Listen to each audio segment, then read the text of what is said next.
All that seems to be on my mind is hustling. I just wanna touch a onion. She just want a couple hundred. I got mad and changed the subject. Then I got drunk and said fuck it.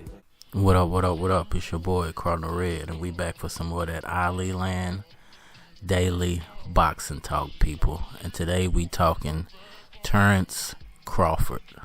I don't need Spence. I want Pacquiao next. Alright, y'all. So, recently, an article came up from Boxing News 24/7. If you guys want to check it out, it's at boxing247.com. So, go check the article out, man. But it's a article about Terence Crawford and his opinion on who he wants to fight next. And I wanted to read a little excerpt from the article before I get started on my breakdown of him possibly facing Pacquiao or Spence. So it says Terence Crawford says he'd like to fight Errol Spence next year if he can't get his number one choice opponent, Manny Pacquiao, but he doesn't care if the contest with the IBF WBA 147-pound champion doesn't take place. With Spence saying last week that he wants a 60-40 split to fight Terence Crawford, the Nebraska native says they won't fight. Crawford will not accept taking the smaller end of the purse split against Spence. Alright, y'all, so I've touched on this several times in a few videos, man, but I just wanted to recap. And the background footage is me taking the walking bridge in downtown Louisville, Kentucky, man. So I hope you guys enjoy the scenery. But I've touched on this a few times about the problem with the Errol Spence versus Terence Crawford fight is the split of the money. You know, both guys want the bigger cut. And unfortunately for Terence Crawford, in my eyes, I don't feel like he deserves to be the A side. Not if he faces Pacquiao, not if he faces Spence. Simply because at Top Rank Boxing, there are no more top-notch welterweight fights left to be made for Terence Crawford. You know, his only option is to fight Pacquiao, who is co-promoted by PBC Boxing along with Pacquiao Promotions, or to fight one of the PBC fighters. You know, there is no other top-notch guys left out there. We just saw what he did to Carl Brook, who was the last independent big name that he could fight. You know, there are other names out there like you guys, and a few other names that he could face off with that I'm not sure who you guys are signed with. I'm not sure if he's with Top Rank. I'm not sure if he's with PBC.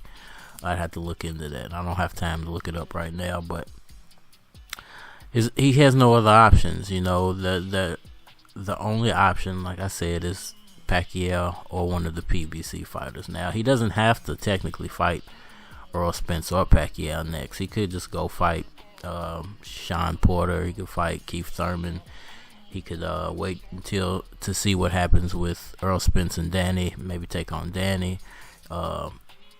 Mikey Garcia is still out there. Like I said, you guys is out there. So there are plenty of fights that he could make, but they're not going to be top-notch pay-per-view ready fights. You know, the only two pay-per-view ready fights to me that are out there are Errol Spence and Manny Pacquiao.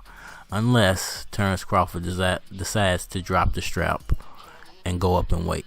Now, if he decided to do that, I think we would see the end of Terence Crawford. I don't think Crawford's skill sets, unlike Spence, bode well for him if he moves up in weight. I think he kind of caps out at 147. I don't see him actually moving up in weight.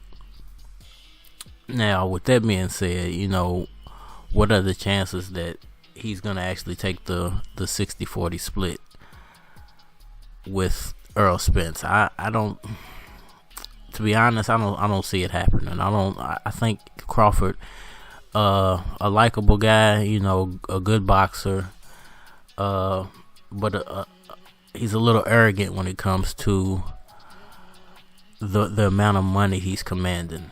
I think he's gotten so used to being the highest paid guy at Top Rank. He really, in his mind, and with what ESPN's been saying, he really in his mind thinks that he is the best fighter out there. And if he's the best fighter out there, he deserves the highest paycheck.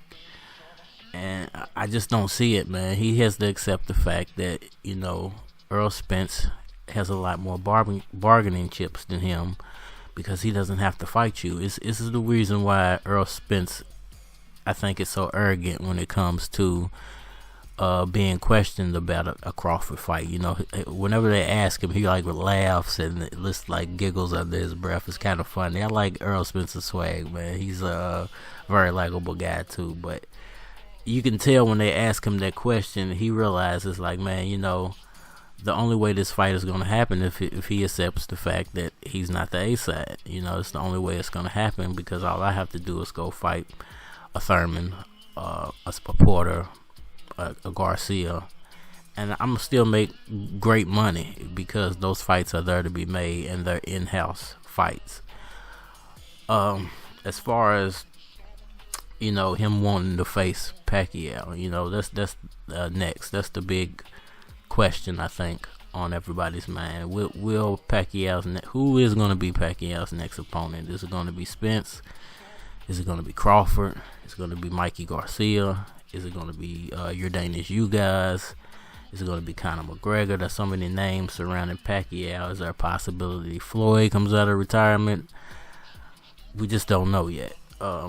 But if I was to take a guess, if I was to put my money up and say who is Pacquiao going to fight next, I would have to tell you, wait till after this Danny Garcia fight with Errol Spence, and let's see how good Errol Spence looks, because I think that's what Pacquiao's going to base his decision off of. He saw what Crawford did to Brook. I'm pretty sure he, in his mind, he saw the flaws and the good things that Crawford did. And I think he's waiting to see, are there any possible flaws in Errol Spence after the accident? Are there any? Is he lacking anywhere in his boxing abilities because of the accident? Is there anything that he can exploit that he sees Danny Garcia do? And I think after we get the Errol Spence versus Danny Garcia fight, we're gonna see Pacquiao making a quicker decision. Will that happen as soon as the fight's over with? I'm not sure yet. Pacquiao's dealing with a lot of things over in the Philippines, so I'm not sure if he's going to make his decision right after, or if we have to wait until the politics of the Philippines fades away a little bit. There's a lot going on in the world right now, and everybody's dealing with a lot. But Pacquiao, being a senator in the Philippines, he's really, really dealing with a lot of things on his plate right now. And I think boxing, although his money making, this what makes him his money, I think it's taking a back step to, he's a man of the people, so it's always going to take a back step at this point to what's going on in the Philippines. So those are my opinions, man. I could be right, I could be wrong. He might say, I don't need a Errol Spence fight. Maybe his next fight is his last fight under the PBC banner. We don't know. Nobody still knows how long that PBC contract is going to last for. I believe it was for 3 fights, but he might have extended it. He might have been 4 fights. It might have been 5 fights. We don't know yet. He doesn't seem like he's making any plans to retire anytime soon, and with the possibility of him unifying these titles, there's a big possibility he's going to stick around for a little while. So let me know what y'all think down in the comment section, man. Hit that like button for me. Please subscribe. Like always, tell a friend, tell your dog, tell your cat, tell your auntie, tell your uncle about Cardinal Red does it all in Ali Land Boxing Talk. We're trying to grow the platform as big as we can get it, and with your help, we can accomplish that, man. Believe in yourself, follow your dreams, and it's your boy Cardinal Red. We out of here. All that seems to be on my mind is hustling. I just wanna touch her onion, sweet touch her onion. She just want a couple hundred. I got mad and changed the subject. Then I got drunk and said fuck